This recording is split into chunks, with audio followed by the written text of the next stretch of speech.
All right, good evening, everyone. It is Roger here, music director of Orchestra Santa Monica, and I am here with a dear friend and amazing violinist, Barbora Kolarova. Hey, Barbora, how are you? Hi, Roger. I'm great. How are you? I'm doing okay. I wish we could be making music right now, but unfortunately, this is not possible.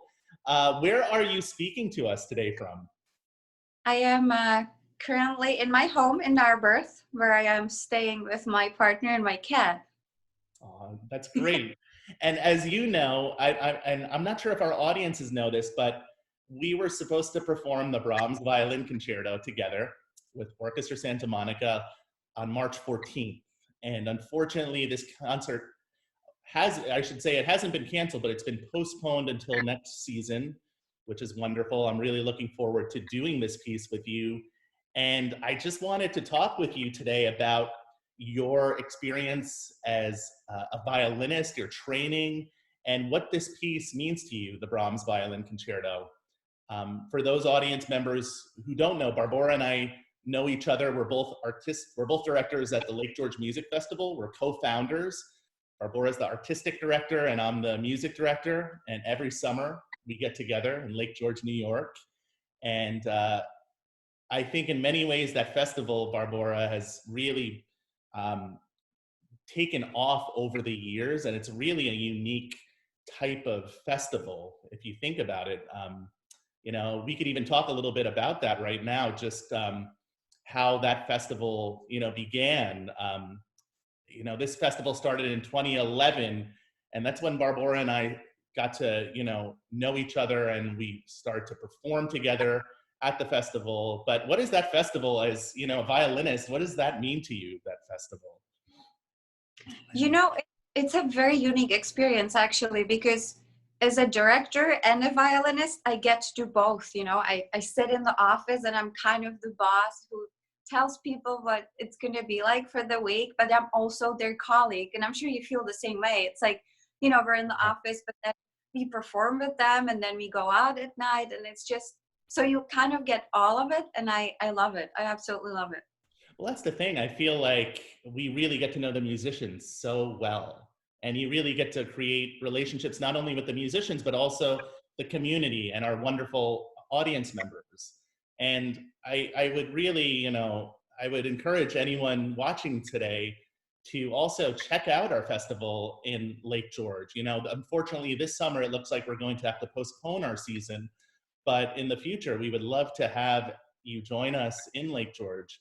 It really is a unique festival. So many wonderful memories, especially this year. It was going to be our 10-year anniversary, and the fact that we have to postpone it is difficult, but it will happen. And, this is only temporary. So. Right. It will definitely happen. It's going to be great. Absolutely. And yes, I know this was going to be your first time in California. And we were really looking forward to having you here in Santa Monica with our amazing musicians from the orchestra. Just give us a little bit of background on how you became interested in the violin and what your musical training looked like. Well, I'm originally from the Czech Republic, and both of my parents are musicians. My dad is a French horn player. He now plays with the Czech Philharmonic. And my mom, she's a violinist. She teaches violin.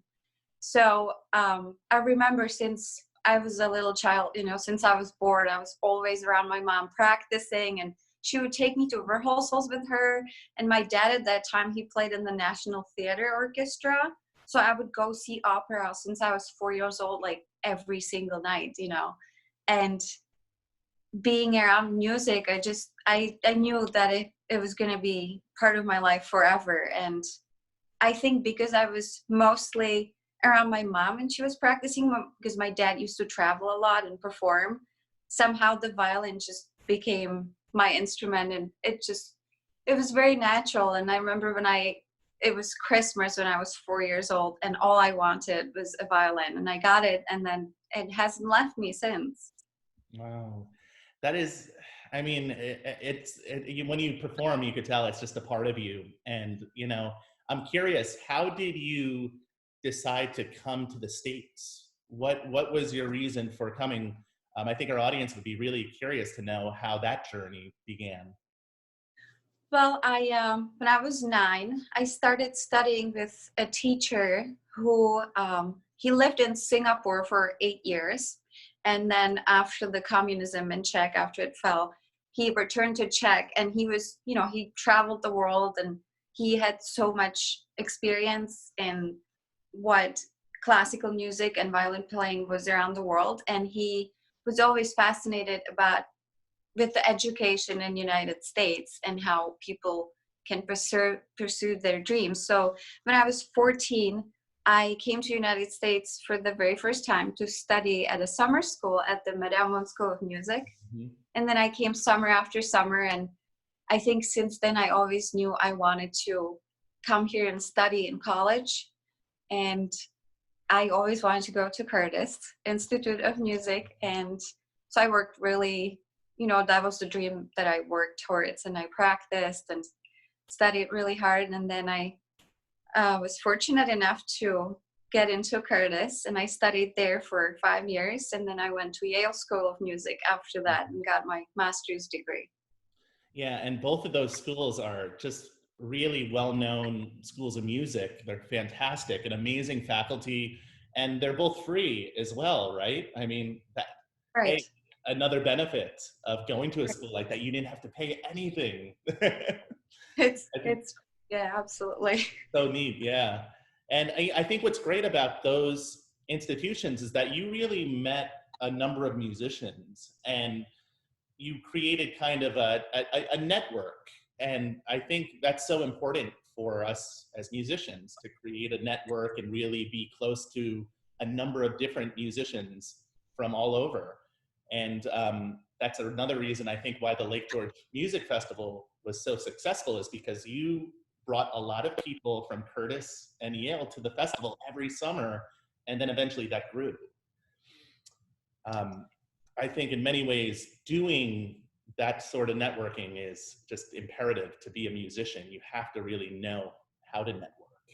Absolutely, yeah. And I think for me personally, now when I'm older than I was when we started the festival, there are people who come to the festival and they're younger, and they're actually, we're networking together. I'm getting to know Mhm. more musicians, where if I was not part of the festival, I would probably not be able to, meet so many great musicians all the time. So it's definitely part of it. It's great.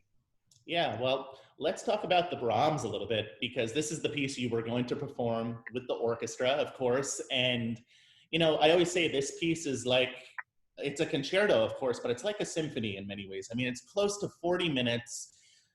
There's so many symphonic moments with the orchestra.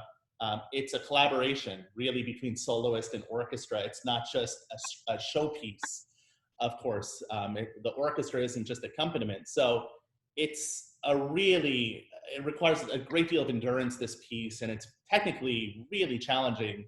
There's actually a quote by Sarasate, the 19th century violin virtuoso.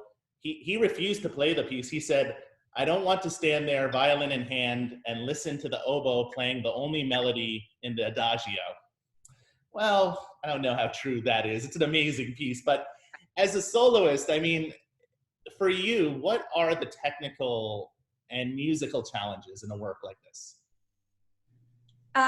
That's a very interesting question for me because, I perform a lot of solo pieces and I do a lot of chamber music, but I also perform as a member of orchestra.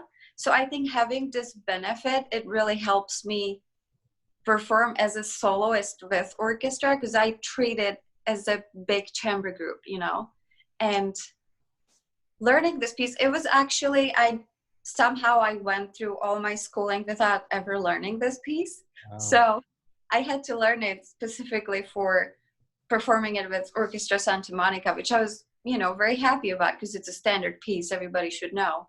Mhm. And it's such a big romantic piece. Technically, I don't think, for me personally, there are a few spots that are challenging, and I feel like it's not made for a violin hand, Mhm. but it's not unplayable. And Yeah. I think I think the most difficult challenge about Brahms in general is because there's just so much going on all the time. The instrumentation is huge, you know, and there's so many different voices that play together. I think the most difficult challenge is the phrasing and how to keep the phrase going and make it just a whole and not cut it into pieces. Yeah, absolutely. And as a conductor, there's so many great orchestral moments where I just want, you know, to let the orchestra let loose and go for it. And there is a certain extent of balance, you know, balancing the solo part with the orchestra. And Brahms doesn't always make that easy because yes, he was a great orchestrator, but there's so many moments where the violin is playing pianissimo, really soft. The orchestra, it has the full orchestra almost playing. So there's times where you really have to balance, and that's always a challenge for the soloist and the conductor and the orchestra. It's always a collaboration, you know? And Yeah. that's why I find that working with you, I know you so well as a person, and we've worked together since 2011. I just think it would have been such a treat, and it would have come together, I don't want to say really easily, but it would have been, there's an extra level of comfort. You know what I mean? A Right. Yeah. familiarity, and that's important. So I think in general, the first movement, just going back to the concerto, has one of the most famous cadenzas in the repertoire.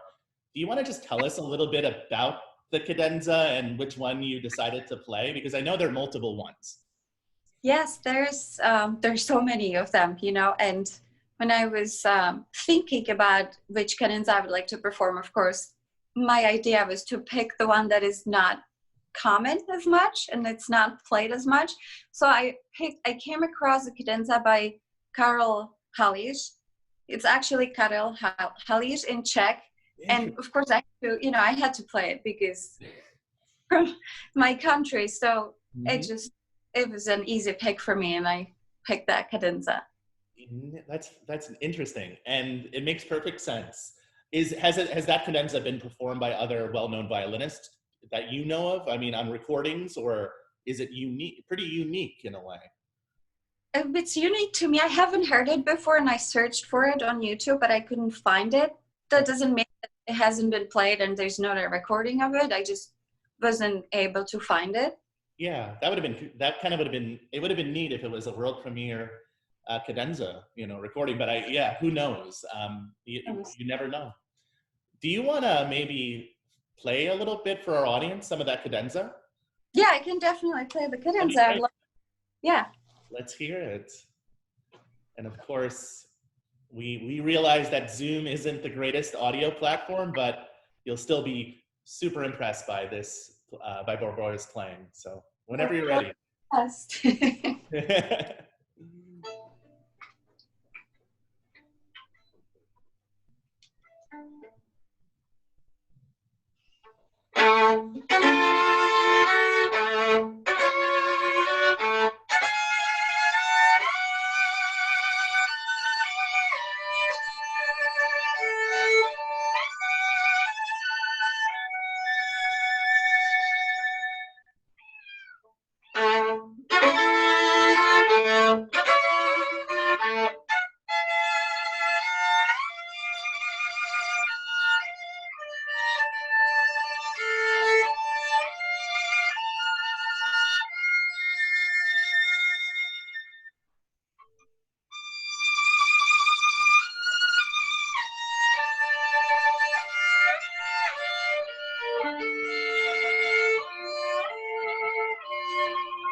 I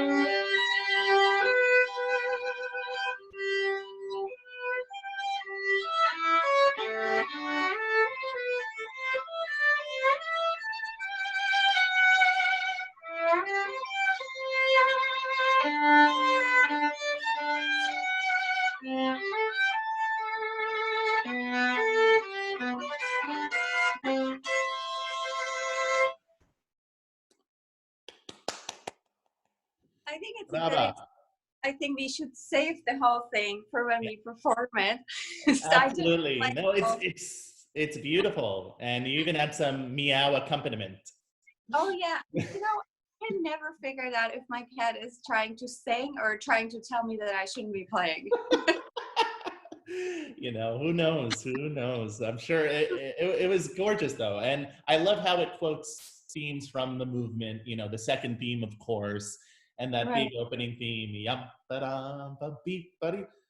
It was gorgeous. And yes, let's save this as this is a little teaser of what is to come, a little preview of what is to come. Yes. Tell us, well, the second movement, Barbara, is just gorgeous because I find the oboe solo in the opening is absolutely lush, gorgeous music, and it's one of the most famous in the repertoire as an orchestral excerpt. But for the violin too, it's very lyrical, it's very passionate. Any challenges that you find in that second movement, or what is your interpretation in terms of a musician? Anything you'd like to bring to that movement in particular? I think it's one of my favorite second movements from a violin concerto. And as you said, the oboe solo, it's gorgeous, and to me, it just sounds so innocent when it starts. Mm-hmm. And I think the whole movement is it's going from being so innocent to like this very passionate moment in the middle, and then closing again with like calming down. I think it's just, as I said, the most difficult part, I think, is to just keep it flowing, and make it into like one big movement with Mm-hmm. beautiful melody. Yeah, and of course, then the third movement is this really kind of wild dance, almost gypsy-like music, they say, Hungarian music. Um, and of course, it's been quoted in different movies, often the third movement. It's very popular, this movement in particular. I think here it's a real matter of keeping the intensity really up, because you've been playing for close to 30 minutes by now, and you're tired.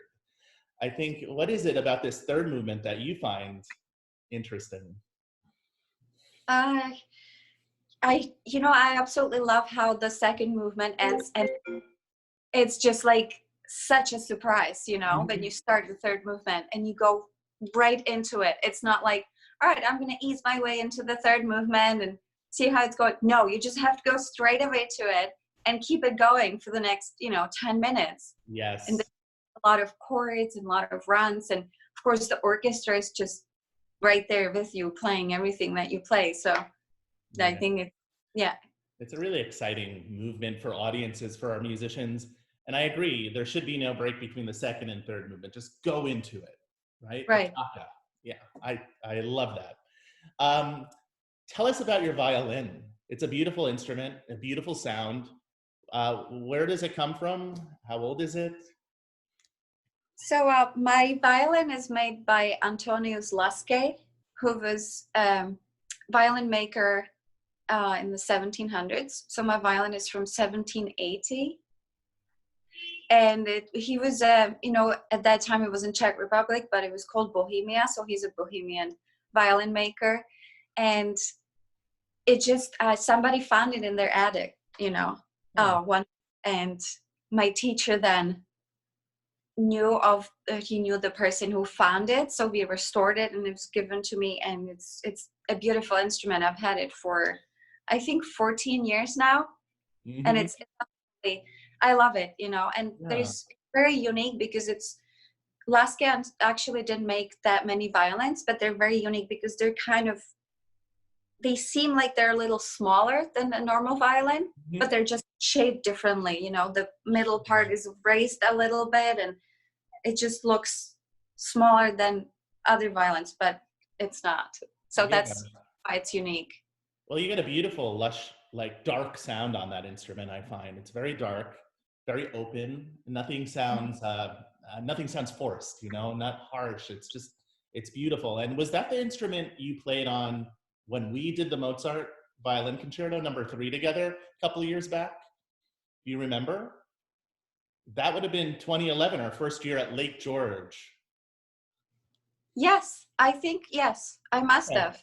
Yes. I was just curious. Yeah, that seems like ages ago. Wow, I can't believe I just thought about that. Almost 10 years ago. I know. You know, you also play a lot of premieres, a lot of new music, and that's something that is close to both of our hearts. We love championing the music of living composers. And you actually recorded an album recently by our friend Pascal Leboeuf. This piece was called Imp in Impulse, and it was featured on the Violin Channel and really all over the classical music world. I feel it really made a lot of it made a big splash, and I was wondering if you could talk about that experience, about premiering that piece, and also about the differences in playing a work by a living composer, new music versus doing something like a standard like the Brahms, you know? Well, I really do enjoy working with living composers. You know, it's so different than learning and performing Brahms because it has been done so many times. And I think for me, because Brahms or something like Brahms has been done so many times, I always try to find something new in it, you know, and make it seem like it's the very first time anybody would hear it, which is very challenging. And when you work with living composers and you premiere a piece, it actually is the first time people are hearing it, you know, and there's such a thrill in it. It's incredible. That's why I want every piece to sound like that, you know, and I enjoy the fact that I can work with the composers and we can talk about ideas. And especially with Pascal, who wrote Imp and Impulse, we spent so much time together, and we actually met year before he started writing the piece for me, and we performed together one of his pieces. And I was fortunate enough to play more of his pieces when I was part of the Lincoln Center stage. Mm-hmm. So I was very familiar with his music, and I remember first time we performed together, we just clicked, you know, as musicians and as people, and we just had so much fun on stage. It was really inevitable that we would collaborate together forever. And then we were working on the piece together. I spent 2 weeks with him in his apartment in Princeton, and we worked on it every day. And then we had the premiere in Lake George in 2018, and we recorded a video, and I made it part of my debut album that I recently released, and it's titled Imp and Impulse, and Pascal's piece is one of the pieces on my album, as well as 2 other pieces. One is by Francais. It's themed with 8 variations for solo violin, which is very rarely played. And the third piece is by Klement Slavitsky, who is a Czech composer. And it's a partita for solo violin, which is also a very unknown piece. So the whole album is kind of just music that is very rarely heard. That's fantastic. And I remember hearing this piece in 2018 at the Lake George Music Festival. And, you know, what struck me are the different techniques that you employ. I mean, the pizzicatos, the bow strokes, the way you use the bow almost as a percussion instrument. And would you mind playing just a quick excerpt from that piece, because it is so cool? Absolutely. You know, as you said, it's almost like a percussion, and it was kind of our goal to find sound that is percussive and it sounds like different percussion instruments. And it's chopping. And I had actually, when I was learning the piece, I had to take lessons because it's an entirely different technique on the bow. You just kind of have to hit it, you know, which is exactly the opposite what people tell you at school. You know, it's like this to be smooth and don't hit the instrument. And here I was learning a piece by Pascal, and he's like, hit it, just be able to chop it, you know. So it's very different. So I'm going to play a little bit from that chopping section, Sure. just an idea of what it sounds like. Sure, thank you.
That was fantastic. And you could hear that groove, Barbora. I mean, and the way you're using the bow as, I mean, as an like a percussion instrument, the chopping technique was in full effect.